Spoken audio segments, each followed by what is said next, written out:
Hi everyone, my name is Heather and I'm the person behind Happy Puppy Truffles. Today I wanted to share with you guys another kind of variation of a Kusudama that you can make using the traditional Camellia flower. And if you just bend off the edges, you can create a really cool looking geometric kind of cube Kusudama.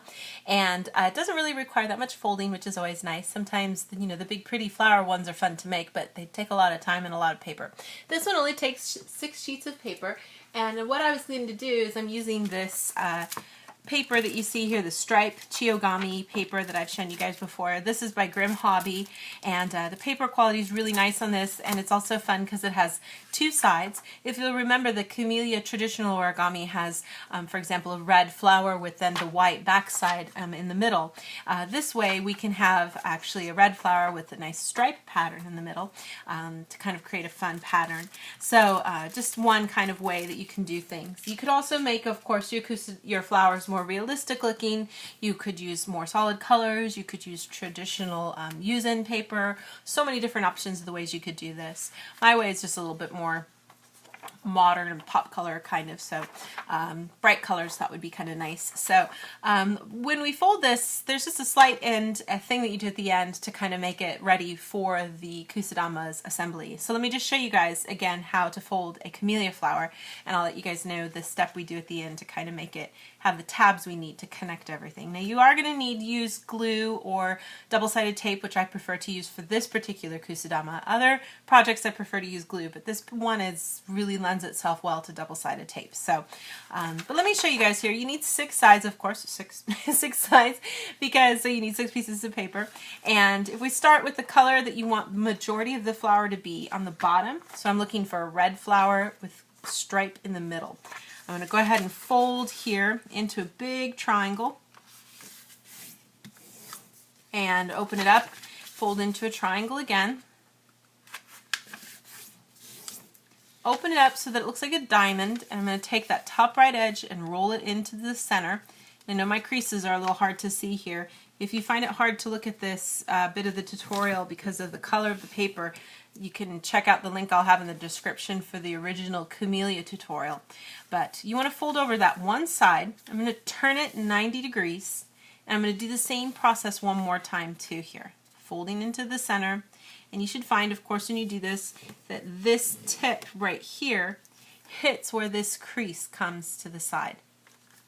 Now I'm going to take this little part here and create a new crease that starts right where we see the edge, and I'm just going to push this straight up so that it's even with itself. You want to try to open this up and lay this down so you get a nice smooth edge, and we're going to just smush it all down and create a new triangle here with this new edge. Turn it 90 degrees, follow the same kind of steps again, and you'll find this crease is going to get right snug against this edge. That's the way we want it. Fold it all the way out to a nice point. And again, open this part up. This time's even easier because you can aim for measuring up to even out with the edge of this paper right here. Rotate 90 degrees and do the fold again, even though there's no top part to it. We're still doing the same thing here. Just folding into the center and lining up here. Good crease. Open it up again, going straight up to the other side there. So we have 3 of the 4 parts completed now. What we want to do actually in this last one is I'm just going to open things up for a second. Take this part out, and you can see this nice valley crease here. I want to reverse that to make it a mountain, and you want to actually reverse the whole bit here as you do this if you can. So I'm trying to get all of this folded in. And you should be able to pull this in back to where the crease is. Get that other one we folded back in here so that you now have it out like so. And I'm just going to do the very last crease by bringing that up to the top and smushing everything out. Then just take this and tuck it underneath, and we have the finished camellia flower. So a really bright, vibrant kind of piece. Now I want to have a tab that will allow me to connect things, basically eliminating this shape that you see here of the octagon and going for having just a square, which is the center that you see hiding inside here. So I'm just going to take each of these areas here and fold it back. Now it can be a little tricky on this side because there's a lot of paper. You want to try your best to really sculpt that and get it pulled back as far as you can. Get this part nice and even. And it's just going to create a smoother finish on this side if you can help it. I'm just going to go around and do this for all 4 sides so that I get this part as clean and with a nice straight edge as I can. Like I said, it is a lot of paper, so it's easy to accidentally kind of cut it short, but then that looks a little funky when you look at it from this side, so you really want to try to get as close to those sides as you can.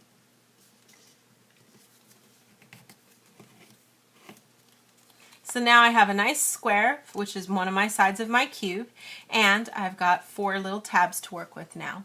And you want to make sure you make, of course, 6 in total. And you can see I've already started putting together my box here. I've got the 4 around the outside, and I've started working on this top part too. Like I said, I like to use double-sided tape, and you know, if you're, I don't know what sizes are common in the States. This is a pretty common set size that we have in terms of the width of things. Obviously my tab is triangular in shape, but this actually works to our advantage. You don't have to worry about trimming or cleaning things up. There's a pretty easy way you can do this. If you just, this is the length of tape I've been using. I'm just using that as a guide. It doesn't have to be perfect, but I'm just going to cut a piece of the double-sided tape, and I'll show you guys here on this piece before I add it. But if you take the tab, put this across here, and it's not as long as the tab. It doesn't have to be, but it's almost as long.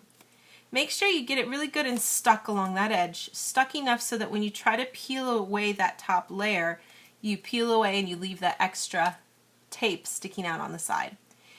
Now all I need to do is just tuck this here in, and it's okay that it overlaps because it's double-sided tape, so it can stick to itself just fine.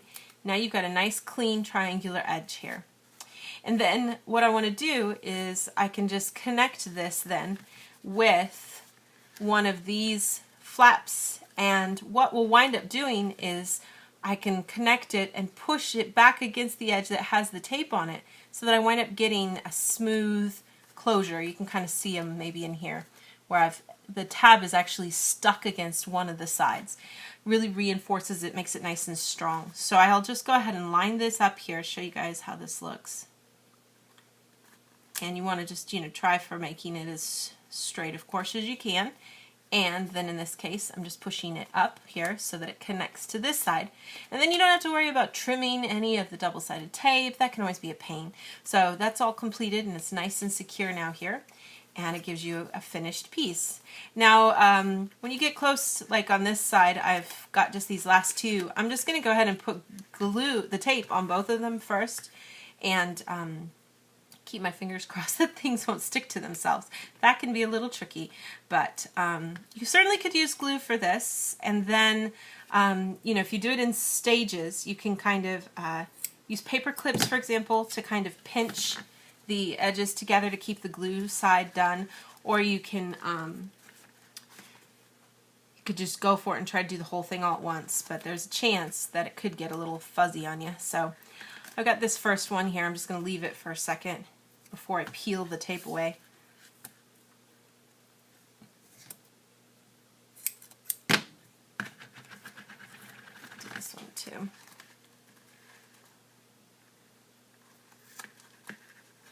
I still have this side open for this part, so it's going to be a little easier to work with for the assembly. I just want to take my time here though, because I do have 2 flaps to complete. So I'll try to keep this kind of pushed down.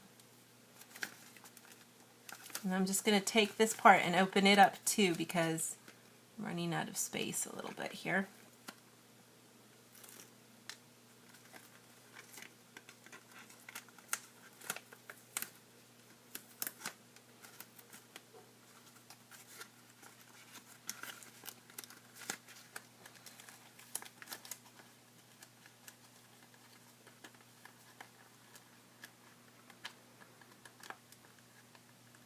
try to kind of get things going in there by keeping this tab that has the glue back as much as you can.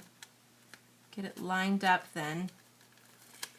And then in this case we can go ahead and still from the inside push down the way we need to.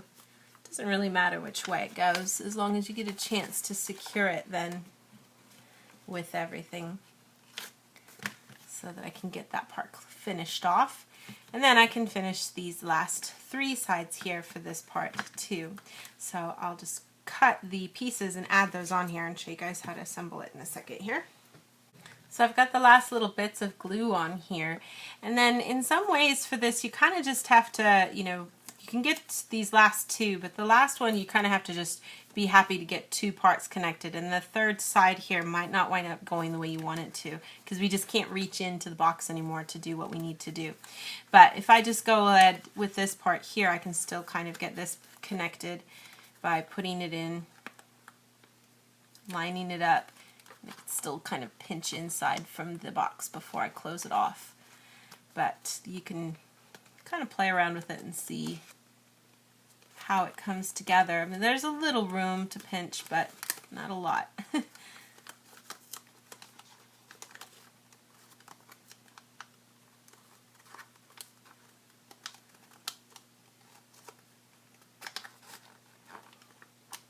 And if you find even using your fingers a little too hard, you could use like a ruler or something to get in there and kind of smooth out the edge. And then we'll just do this last one, and you just want to make sure, of course, that tab's going the right way.